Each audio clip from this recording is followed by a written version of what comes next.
I don't give a fuck if you black, white, Asian, Hispanic, god damn it, fuck your ethnicity. Some be calling it hip hop. I just call it hypnotize. This is a video about the brand new Kid Cudi album, INSANO, Nitro Mega. Back so soon are we, Kidless Cudi. So, welcome back, and welcome to a interestingly special episode of Finn's Opinions. Because if you don't know, I just reviewed a Kid Cudi album of the same name last month. Oh god. And for some reason, instead of just releasing a deluxe version of INSANO, Kid Cudi says, hey, what if I just release a whole nother album full of so-called B-sides that is its own album so that Finn has to review it? I'm sure that's what was going through his head. He hates me specifically. And he succeeded because this album is marginally better than the original INSANO, but it is better. I'll give it that much. Not by a lot. Because I listened to this album last night. I was dreading it. I was listening to some nice Jay-Z, and then I had to torture myself here. And for a little bit, I thought it was an enjoyable listen. That's the thing I can say about this album, is that with the original INSANO that came out just over almost 2 months ago, like, most of the songs on there were just horrible, terrible, unlistenable, right? I still think that with a lot of songs on here, but there were more on here that I would say, okay, I could listen to this. I could play this in the car and I wouldn't want to crash, you know what I mean?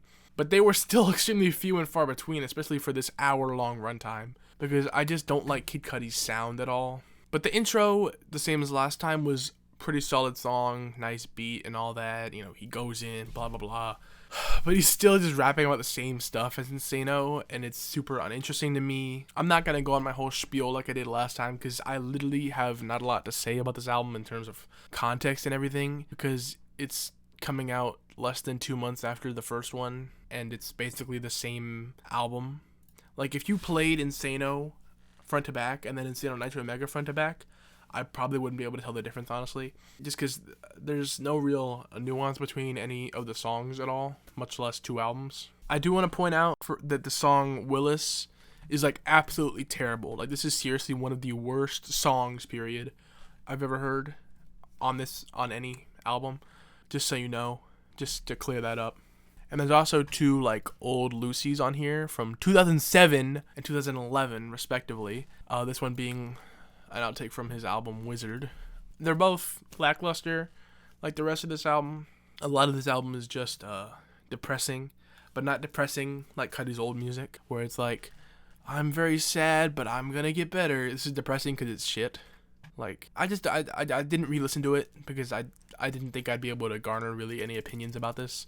Aside from that, I don't like it. I'm trying to tell you all I can. I'm trying to make this as long as I can with the little I want to talk about this album. I don't want to pull a Fantano and be like, this is unreviewable garbage, because there is things to be said about this album.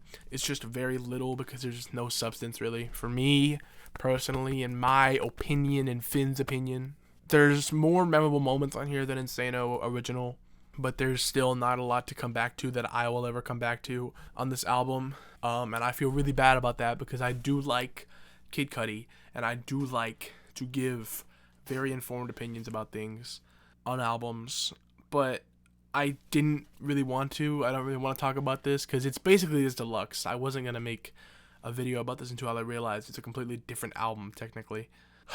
So I almost feel bad for making this review because there's nothing to say about it. I feel like I'm just kind of cashing in here. Yeah, this album is a 4 out of 10. That much better than the original INSANO. That much.